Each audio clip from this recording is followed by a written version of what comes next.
ವೀಕ್ಷಕರೆಲ್ಲರಿಗೂ ನನ್ನ ಈ ಎರಡನೇ ವಿಡಿಯೋಗೆ ಸ್ವಾಗತ ಸುಸ್ವಾಗತ. ನಾನು ನನ್ನ ಚಾನೆಲ್ಗೋಸ್ಕರ ಮಾಡ್ತಿರೋ ಎರಡನೇ ವಿಡಿಯೋ ಇದು. ಮೊದಲನೇ ವಿಡಿಯೋ ಬಂದು ಇಂಟ್ರೊಡಕ್ಷನ್ ವಿಡಿಯೋ ಮಾಡಿದ್ದೀನಿ.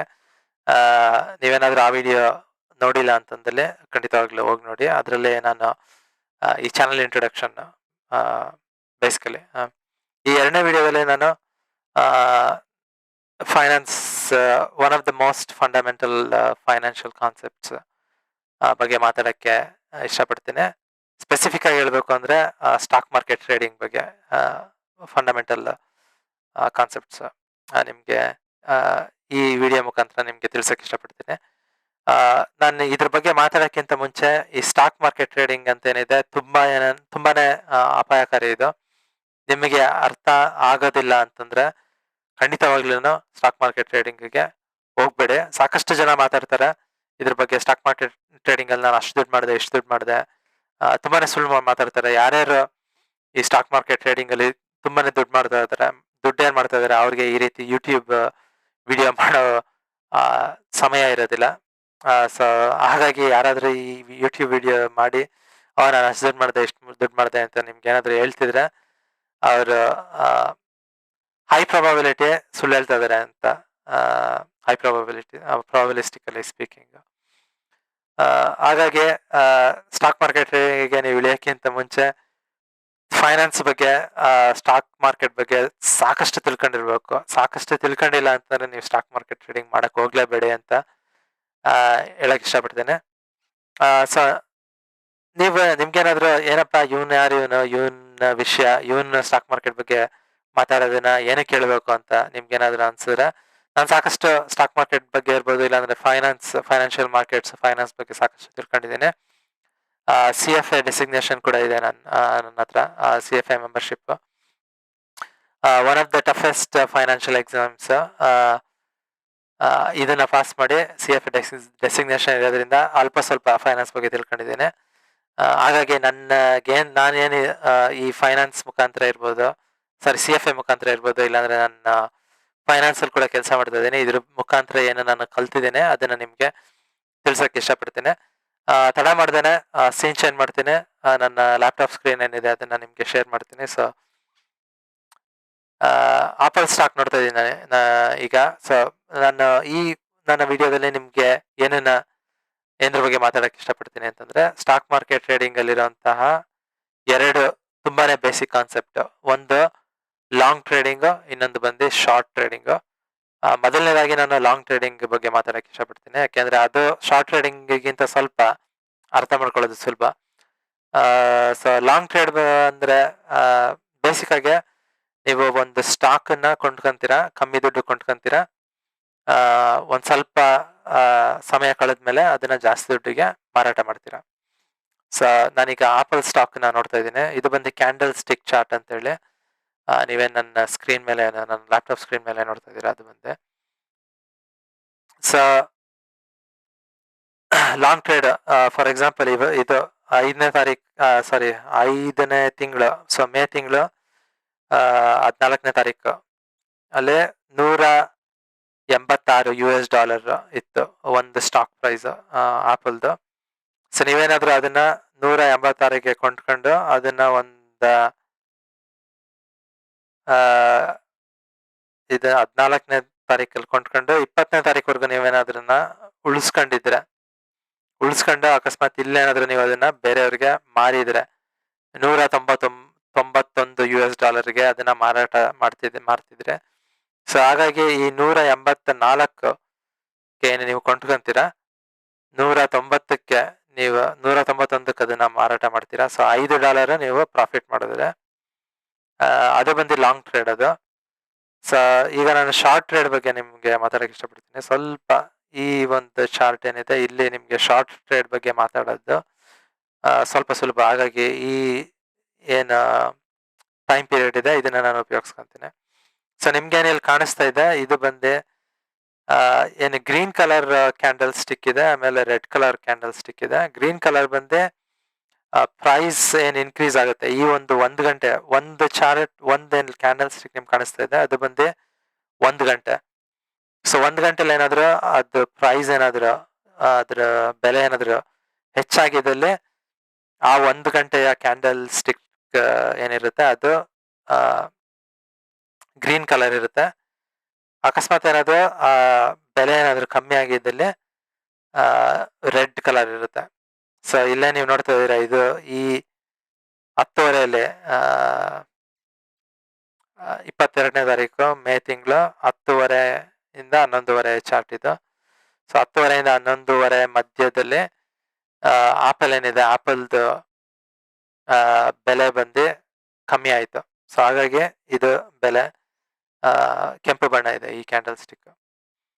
ಸೊ ಶಾರ್ಟ್ ಟ್ರೇಡ್ ಬಗ್ಗೆ ಮಾತಾಡ್ತೀನಿ ಈಗ.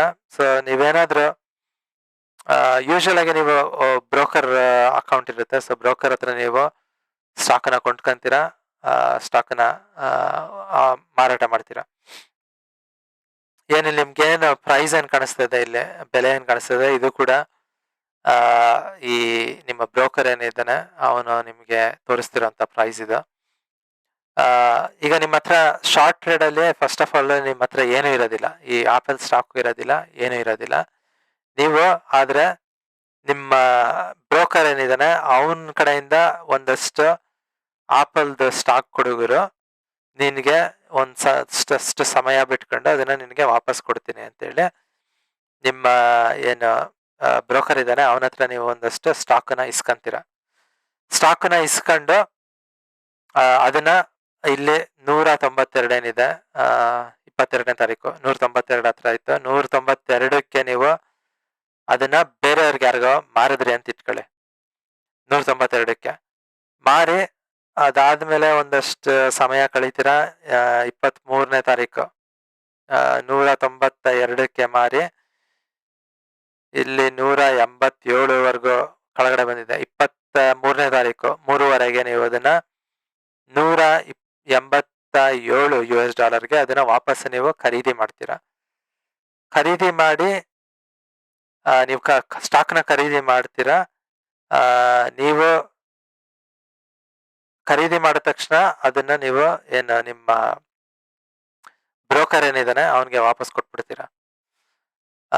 ಈಗ ಇದರಲ್ಲಿ ನೀವು ಈ ಒಂದು ಏನ್ ಶಾರ್ಟ್ ಟ್ರೇಡ್ ಇದೆ, ನೀವು ಇದರಲ್ಲಿ 192ಕ್ಕೆ ನೀವು ಅದನ್ನ ಕೊಂಡ್ಕೊಂಡು 187ಕ್ಕೆ ನೀವು ಅದನ್ನ 192ಕ್ಕೆ ನೀವು ಅದನ್ನ ಮಾರಾಟ ಮಾಡಿ 197ಕ್ಕೆ ನೀವು ಅದನ್ನ ಕೊಂಡ್ಕೊಂಡು ನಿಮ್ಮ ಬ್ರೋಕರ್ಗೆ ವಾಪಸ್ ಕೊಟ್ರೆ, ಈ ಒಂದು ಏನ್ ಶಾರ್ಟ್ ಟ್ರೇಡ್ ಇದೆ, ನೀವು ಇದರಲ್ಲಿ $5 ಪ್ರಾಫಿಟ್ ಆಯ್ತು ನಿಮ್ಗೆ.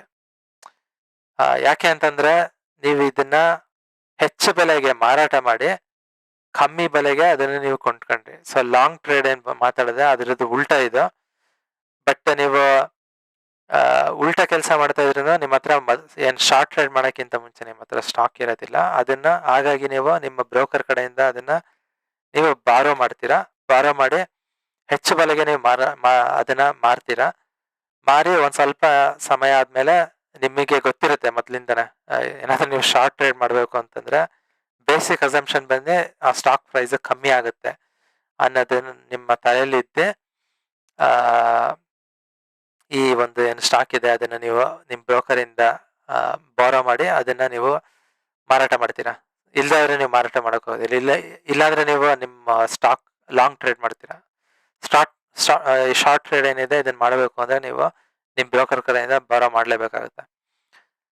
ಕಮ್ಮಿ ಆಗುತ್ತೆ ಅಂತ ನಿಮ್ಗೆ ಗೊತ್ತಿರುತ್ತೆ ಅದ್ರ ಬೆಲೆ. ಸೊ ಹಾಗಾಗಿ ನಿಮ್ಮ ಬ್ರೋಕರ್ ಏನಿದಾನೆ ಅವನಿಂದ ನೀವು ಅದನ್ನ ಬಾರೋ ಮಾಡಿ ಮಾರಾಟ ಮಾಡ್ತೀರಾ. ಮಾರಾಟ ಮಾಡಿ ಕಮ್ಮಿ ದುಡ್ಡಿಗೆ ಅದೇ ಸ್ಟಾಕ್ನ ಆಪಲ್ ಸ್ಟಾಕ್ನ ನೀವು ಮತ್ತೆ ಖರೀದಿ ಮಾಡಿ ನಿಮ್ಮ ಬ್ರೋಕರ್ ಏನಿದಾನೆ ಅವನಿಗೆ ನೀವು ವಾಪಸ್ ಕೊಡ್ತೀರಾ.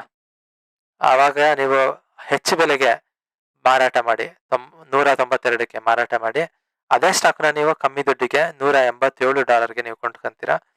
ಸೊ ಹಾಗಾಗಿ ಆ ಒಂದು ಮಾರಾಟ ಮಾಡಿದ್ದು ಮತ್ತೆ ಕೊಂಡ್ಕೊಂಡಿದ್ದ ಬೆಲೆಯ ಏನು ಅಂತರ ಏನಿದೆ ಅದು ಬಂದು $5. ಸೊ $5 ನಿಮ್ ಪಾಕೆಟ್ ಒಳಗೆ ಹೋಗುತ್ತೆ. ನೀವು ಸ್ಟಾಕ್ ಏನೋ ಅವನ ಹತ್ರ ಒಂದು ಸ್ಟಾಕ್ನ ನೀವು ಬಾರೋ ಮಾಡಿದ್ರೆ ಅದನ್ನ ನೀವು ವಾಪಸ್ ಕೊಡ್ತೀರಾ ನಿಮ್ಮ ಬ್ರೋಕರ್ಗೆ. ಸೊ ಅಲ್ಲಿಗೆ ನಿಮ್ಮ stock trade complete. Short trade ಏನಿದೆ, ಶಾರ್ಟ್ ಸ್ಟಾಕ್ ಟ್ರೇಡ್ ಏನಿದೆ ಅದು ಕಂಪ್ಲೀಟ್ ಆಯ್ತು. ಬಟ್ ಅವನಿಗೆ ವಾಪಸ್ ಕೊಡ್ಬೇಕಾದ್ರೆ ನೀವು ಅವನಿಗೆ ಇಂಟ್ರೆಸ್ಟ್ ಕೂಡ ಕೊಡ್ತೀರಾ. ಈಗ ನೀವೇನು ಲೋನ್ ಏನಾದ್ರು ನೀವು ಖರೀದಿ ಮಾಡಿದ್ರೆ, ಲೋನ್ ಏನಾದ್ರು ನೀವು ಯಾವ್ದಾದ್ರು ಬ್ಯಾಂಕ್‌ಗೆ ಹೋಗಿ ಲೋನ್ ಏನನ್ನ ನೀವು ಬಾರೋ ಮಾಡ್ತೀರಾ, ಅದೇ ರೀತಿ ಇದು ಇಂಟ್ರೆಸ್ಟ್ ಹಾಕ್ತಾರೆ ನಿಮ್ಗೆ ಬ್ಯಾಂಕವ್ರು. ಅದೇ ರೀತಿ ನೀವೇನಾದ್ರು ನಿಮ್ಮ ಬ್ರೋಕರ್ ಕಡೆಯಿಂದ ನೀವು ಸ್ಟಾಕ್‌ನ ಬಾರೋ ಮಾಡಿದ್ರೆ ಅವನು ಕೂಡ ಇಂಟ್ರೆಸ್ಟ್ ಹಾಕ್ತಾನೆ. ಸೊ $5 ನಿಮ್ಮ ಈ ಶಾರ್ಟ್ ಟ್ರೇಡಿಂದ ನಿಮ್ಗೇನು ಆದಾಯ ಸಿಕ್ತೋ, ಅದು ಪೂರ್ತಿ ನಿಮ್ಮ ಪಾಕೆಟ್ ಒಳಗೆ ಹೋಗಲ್ಲ. ಅದರಲ್ಲಿ ಒಂದ್ ಸ್ವಲ್ಪ ಅವನ್ದೇನು ಇಂಟ್ರೆಸ್ಟ್ ಇರುತ್ತೆ, ಆ ಇಂಟ್ರೆಸ್ಟನ್ನ ನೀವು ಅವನಿಗೆ ಕೊಡ್ಬೇಕಾಗುತ್ತೆ. ಸೊ ಇದು ಬಂದು 2 ತುಂಬಾನೇ ಬೇಸಿಕ್ ಫಂಡಮೆಂಟಲ್ ಕಾನ್ಸೆಪ್ಟ್ಸ್ ಇದು ಸ್ಟಾಕ್ ಮಾರ್ಕೆಟ್ ಟ್ರೇಡಿಂಗಲ್ಲಿ. ನಿಮಗೇನಾದ್ರೂ ನನ್ನ ಟೀಚಿಂಗ್ ಪ್ರೊಫೆಷನಲ್ ಇಲ್ಲ, ಹಾಗಾಗಿ ನಾನೇನು ಈ ರೀತಿಯನ್ನು ನಿಮ್ಗೆ ಎಕ್ಸ್‌ಪ್ಲೇನ್ ಮಾಡ್ತೀನಿ, ಅಷ್ಟು ಚೆನ್ನಾಗಿ ನನಗೆ ಮಾಡಕ್ ಬರಲ್ಲ. ಸೊ ನಿಮ್ಗೇನಾದ್ರೂ ಅರ್ಥ ಆಗದೆ ಇರೋದೇನಾದ್ರೂ ಇದ್ದಲ್ಲಿ ಖಂಡಿತವಾಗ್ಲೂ ಕಮೆಂಟ್ ಮುಖಾಂತರ ತಿಳಿಸಿ. ಅದಾದ್ಮೇಲೆ ನಾನು ಈ ಕನ್ನಡ ಭಾಷೆಯಲ್ಲಿ ನಾನು ಫೈನಾನ್ಸ್ ಬಗ್ಗೆ ಈ ರೀತಿಯ ಒಂದು ಚಾನಲ್‌ನ ಓಪನ್ ಮಾಡಿ ಈ ರೀತಿಯ ಫೈನಾನ್ಸ್ ಬಗ್ಗೆ ವಿಡಿಯೋಗಳನ್ನ ಮಾಡಿ ಅಪ್ಲೋಡ್ ಮಾಡ್ತಾ ಇದ್ದೀನಿ. ನಿಮ್ಮ ಪ್ರೋತ್ಸಾಹ ನನಗೆ ಬೇಕೇ ಬೇಕು. ಇಲ್ಲಾಂದ್ರೆ ನಾನು ಈ ವಿಡಿಯೋ ಮಾಡೋ ಒಂದು ಅರ್ಥ ಇರೋದಿಲ್ಲ. ಹಾಗಾಗಿ ನಿಮ್ಗೇನಾದ್ರೂ ನಾನು ಮಾಡ್ತಿರೋ ಕಂಟೆಂಟ್ ಏನಾದ್ರೂ ನಿಮ್ಗೆ ಇಷ್ಟ ಆದಲ್ಲಿ ಖಂಡಿತವಾಗ್ಲೂ ಸಬ್ಸ್ಕ್ರೈಬ್ ಮಾಡಿ ಅಂತ ಹೇಳ್ತಾ ಈ ನನ್ನ 2ನೇ ವಿಡಿಯೋನ ಮುಗಿಸೋಕೆ ಇಷ್ಟಪಡ್ತೀನಿ. ಧನ್ಯವಾದಗಳು.